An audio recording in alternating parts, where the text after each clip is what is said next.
ẹ jẹ́ ká lọ wo eré ọdún Ajofoyinbo-Ota bó ṣe lọ sí. Ajofoyinbo ọmọ ọ̀nàjà ìjó bàbá tẹ́nitẹ́ni,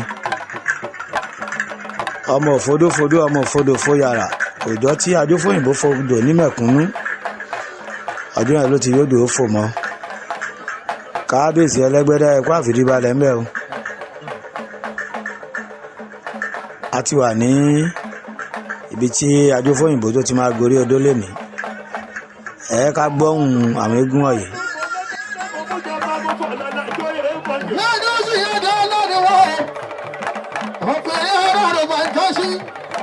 Ọ̀yà àti ṣùnú olódìdí fẹnu lóyìn. Ọ̀sẹ̀ tí ọmọ ìlànà ìjọba ọba ṣe. Oníkọ́lá ọdúnṣù, kọ́dúnṣù ọmọ tó. Ẹkú ọdún ọmọ kú àìsí.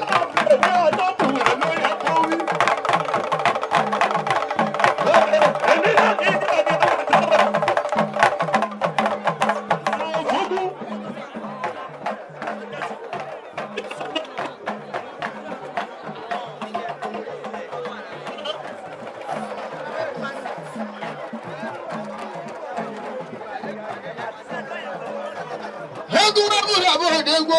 Ní ọ̀dọ́mọjà wẹ́bùrà bò padà fi jọ. Ẹ̀kújọ wù lójú ọmọ ẹlòmíì. Ìyá àgbàdo lójú ará oko. Símínàtì lójú ọlọ́run ọjà wa. Ajofoyinbo ló lérè ní ọmọọba Kasimu alówó ẹṣin alias olóòró. Ọmọ Ajofoyinbo àwọn ló ń bá Ajofoyinbo jóyè. Ajofoyinbo ló ti jáde yìí o. Eégún ìyá àgan, eégún agbólẹ̀dú Ọ̀tà.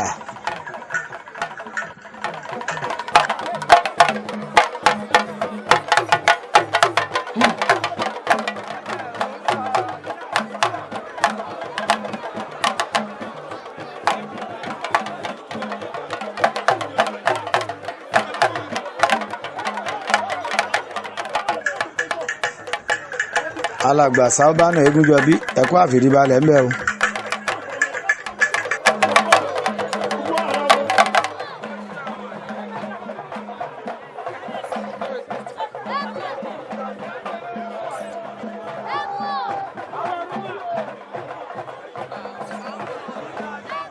Kábíyèsí oníjù ẹkú ìnáwó ọdún eégún o. Ẹni fọdún ilé ṣàṣemọ àṣèyí ṣàmọdún o.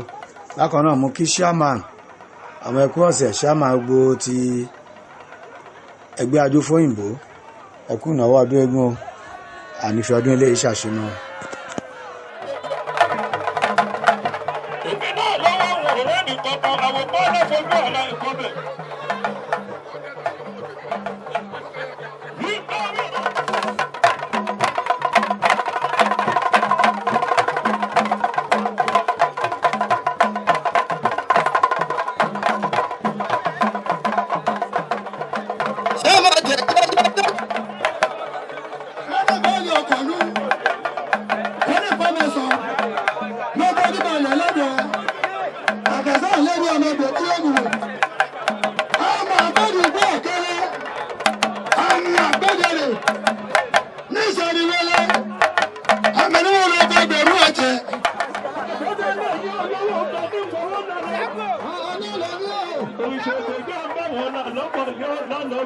Àwọn lọ́balọ́ba lóyè àwọn ọ̀tọ̀kùlú ìlú wọ́n ti pèsè síkàlẹ̀ níbi eré Ajofoyinbo lẹ́ni.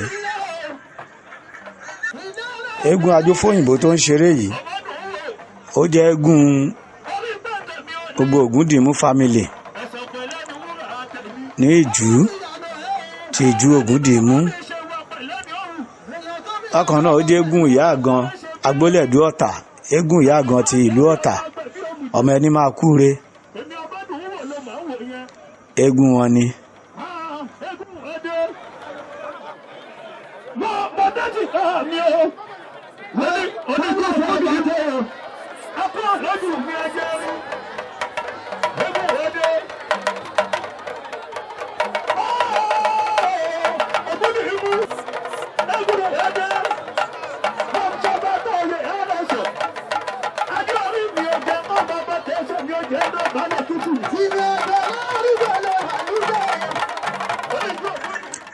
Ajofoyinbo ló ti pààrọ̀ aṣọ yìí.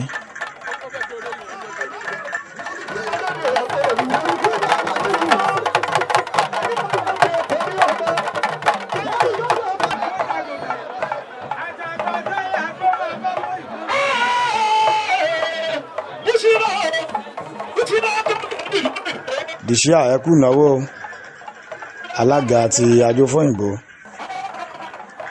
Àwọn Ajofoyinbo ẹ kú ìnáwó ọdún eégún.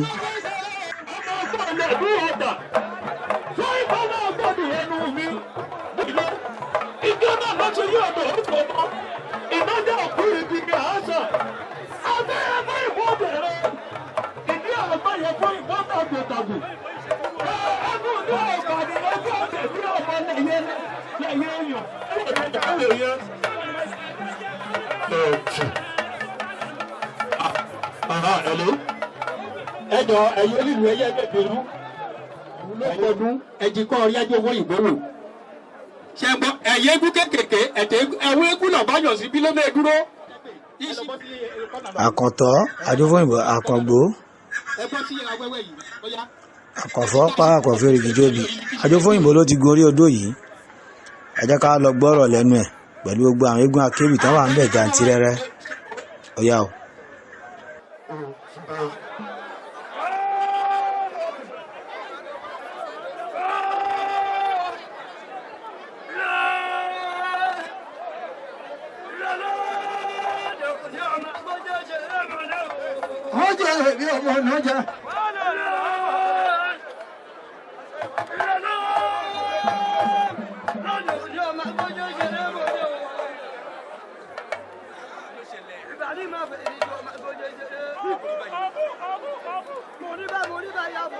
Ìgbàrí ọ̀sẹ̀.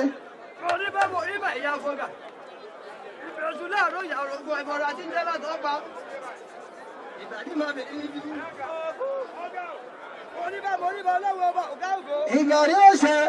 Ọba tẹ̀rẹ̀ rẹ̀ kárí ayé. Ọba lè wí lè ṣe. Àbàwọn gbogbo lórí òun gbogbo. Oníbà moríbà. Ìgbà kọ́ ọmọ àkọlù bẹ̀. Ìgbàrí ọ̀sẹ̀.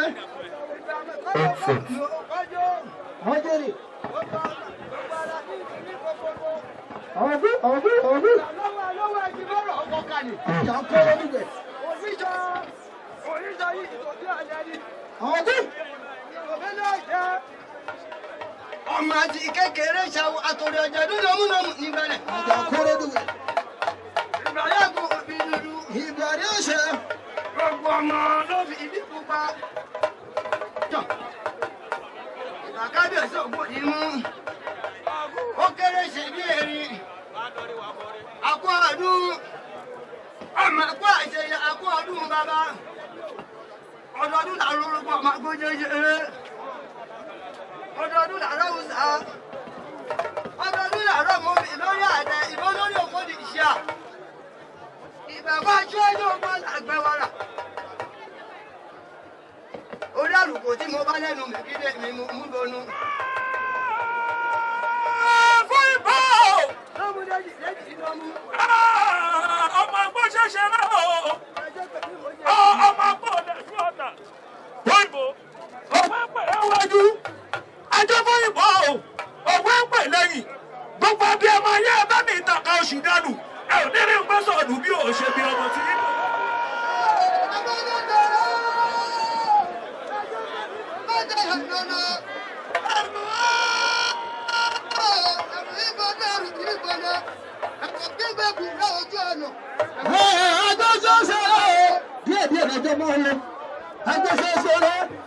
Fọyìnbó wọn lórí wà bọ̀ ọ̀rẹ́ ọ̀tọ̀ ní jagun ọgbọ̀ kọ́ mọ́ bọ̀ ìwé olórí ẹ̀jẹ̀ ìwé olórí ẹ̀kú. Fọyìnbó ẹ̀gún kì í wọ̀rọ̀ ẹ̀gún mọ́lúkàdù lẹ́yìn ẹ̀gún pẹ̀lú ọ̀rọ̀ yóò bójú gbé ní ààrẹ wọn nítorí wípé ayé ilé rẹ̀ fàájì ó tún níbẹ̀ nílẹ̀ ìgbà àjẹ́ tí mi nílẹ̀ ìgbà òmìnira ìlú ìgbà ọjọ́ mẹ́wàá àkókò tó kú wọ́n á lè ṣe oṣù lúdù ọ̀rọ̀ tí ìdẹ́bì yà ń pọ̀ gèdè ẹ̀jẹ̀ náà ní ìgbà ẹ̀dá ọbẹ̀ lọ́wẹ̀ wọ́n ìbò lọ́kàdà kò ṣẹ́bi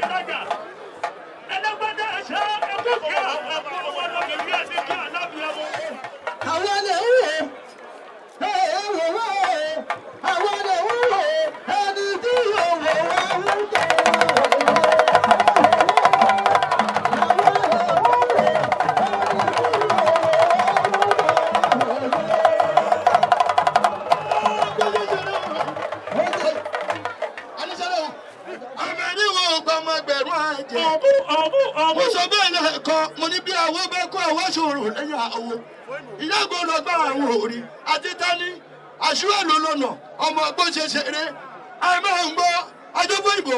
Òde tó ń lọ lé ní àlọ́dé lọ́wọ́ lẹ́sẹ̀nu àtẹ̀bọ̀ lẹ́sẹ̀ tẹ̀nà ẹni bá ní o má bọ̀ lò ní délé bá wọ́n nínú àgbẹ̀tẹ̀ ní ìṣàwọ̀ lórí ẹni o ọgbẹ̀jà ní ìṣàwọ̀ òdùgbùnà àkìlájà ní ìṣàwọ̀ lóde ìlàjà lùsẹ̀gìsẹ̀gì ní ìṣàwọ̀ lóde lùsẹ̀gì ọ̀wọ̀ lùbàrà ní ìṣàwọ̀ lóde lùbàrà ẹ̀yẹ tó lóhùn ọ̀págúnṣe odò ní gẹ́dẹ́dẹ́ àwọ̀ àmọ́ àwọn wọn bọ̀ gẹ́dẹ́dẹ́ àmọ́ ìgbẹ́ ẹ̀wọ́ wòlíì ayò ẹ lọ́wọ́ mọ́ o bàbá mi ẹ̀wọ́ wòlíì ayò ẹ lọ́wọ́ mọ́ Adéwálé o ẹ̀wọ́ wòlíì ayò ẹ lọ́wọ́ mọ́ ìṣíà kọ́wọ́ wòlíì ayò kọ́ lọ́wọ́ mọ́ ayé bá ní ayò.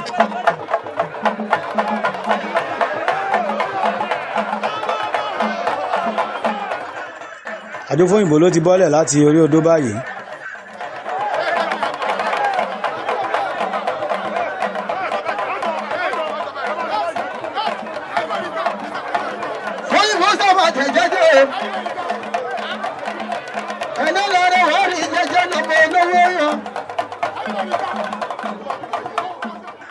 Dìṣíà ẹkú náwó kábíyèsí oníjù ti ìjú Ògúndìmú níjú Àkútè lọ́hùn àwọn ló gbé àga ti eégún ọtán náà fún báyìí àdúgbò bàbá gbé àga wọn jókòó ti Ajofoyinbo olóòṣà ló ń gbé òòṣà ẹ̀ níyì àwọn ló ń ná fún Ajofoyinbo yìí béèlì ní 1000 bàbá bó tán ni.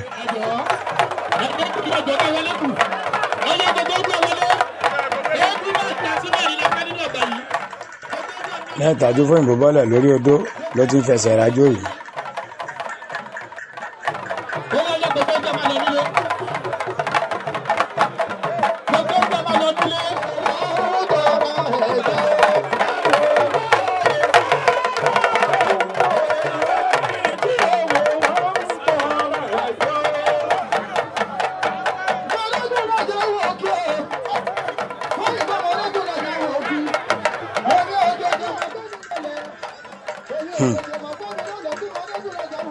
Ajofoyinbo ló ti ń yíṣọ yìí o.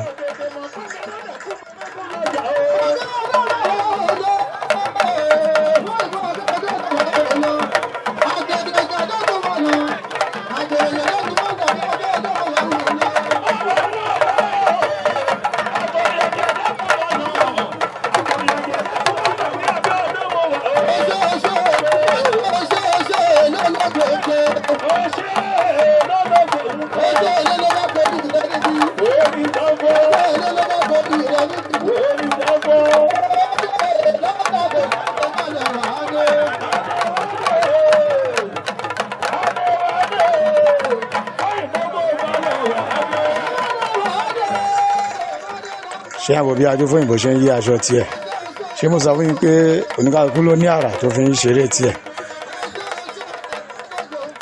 bí eégún kan bá yíṣọ tí mi bá máa yí ẹ̀rí pé bó ṣe máa yí tiẹ̀ náà á tún yàtọ̀ sí ti tó ti kọ́ ṣeré.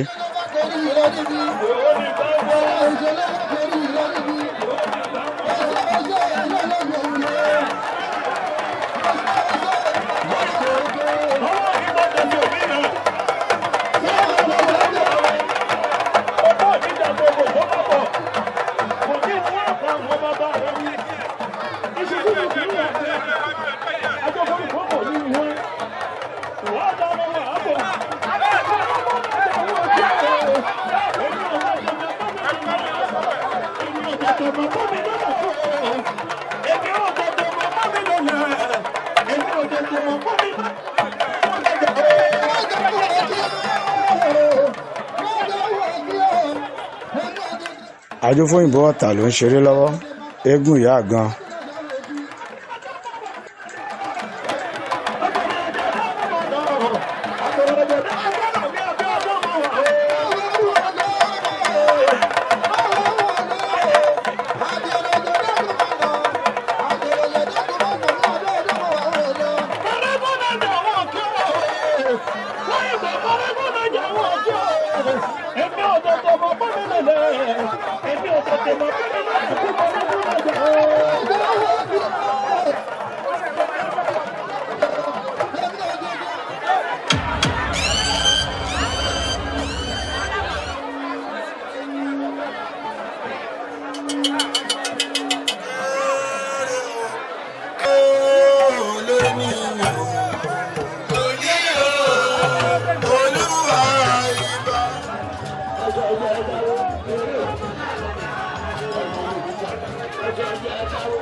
Ajikunle impressor ẹ̀kọ́ àfìdíbalẹ̀ ń bẹ̀ o.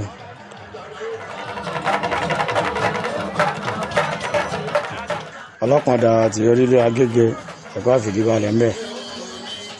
Bàbá Otta ṣáàmà of ṣáàmà alága gbogbo àwọn alága ẹ̀kọ́ àfìdíbalẹ̀ ń bẹ̀. Ẹ̀kú àdúró ti ṣáàmà àná Ajofoyinbo àwọn ẹ̀kú ọ̀sẹ̀ bàbá ẹ̀kú náwó ọdún eégún gbogbo àwọn alága ló wà ní ìkàlẹ̀ yìí alága gbogbo agbo.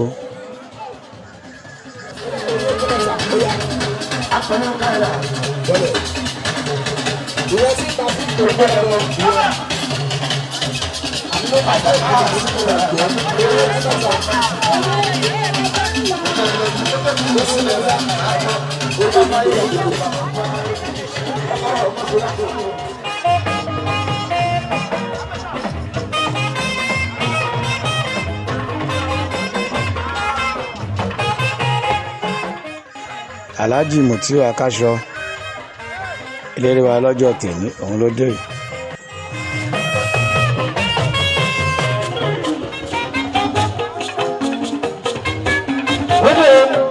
Mutiu Akaṣọ àtọ̀dá abẹ́rẹ́.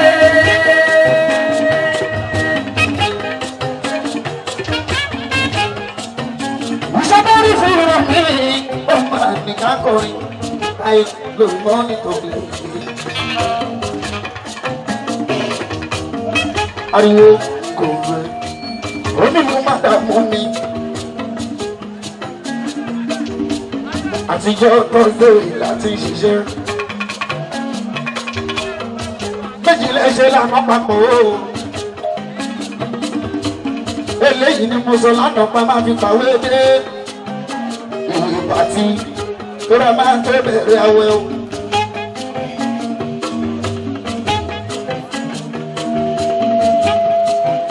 Kábíyèsí ọba Ògún èyí ọba Mátú Egun ní imú bàbá Akaṣọ pàtàkì pàtàkì ọmọdé Mutiu Akaṣọ àtọ̀dá abẹ́rẹ́.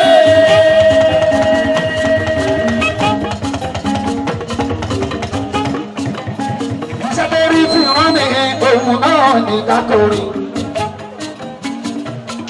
Mo ti kọrin fábàjọ́ mo pèsè fún joyè ọ̀rọ̀ ẹnu kọ́ eléré ńlá ni mí. Lórí gbogbo ẹ̀rín àgbáyé ẹni tí ó pè wá léré tó ń jẹ ẹ̀rọ orin wa.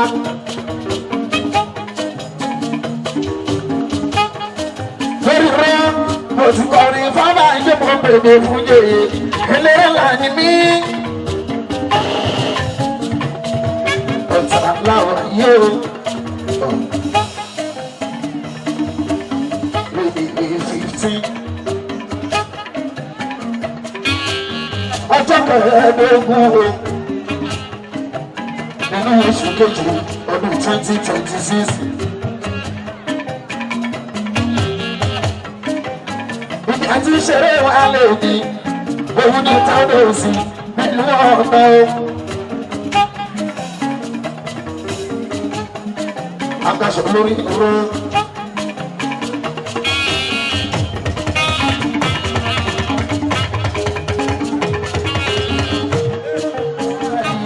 Ọdún ẹgbẹ́ làwa ń ṣe.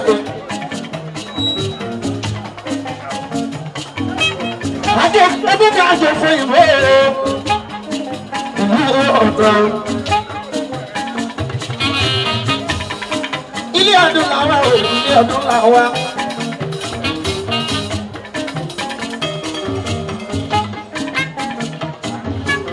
Ilé ọdún làwa ò ilé ọdún làwa.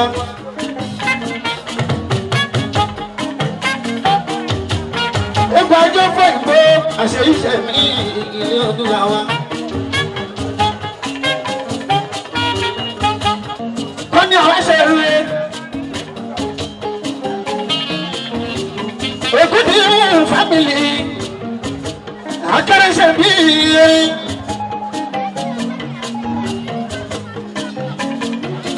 Àwọn náà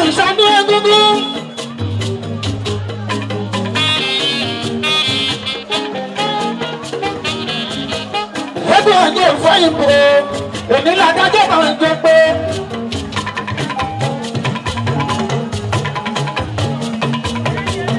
Èmi làdájọ́ máa ń jọ pé. Tani àjọ kásì ayọ̀ ojú wàrà dùn. Àjọ náà sọ. Àti ìgbà ìyáyé olórí wọ́n pèsè òyìnbó ọkùnrin. Wọ́n pèsè lórí mi lórí. Àjọ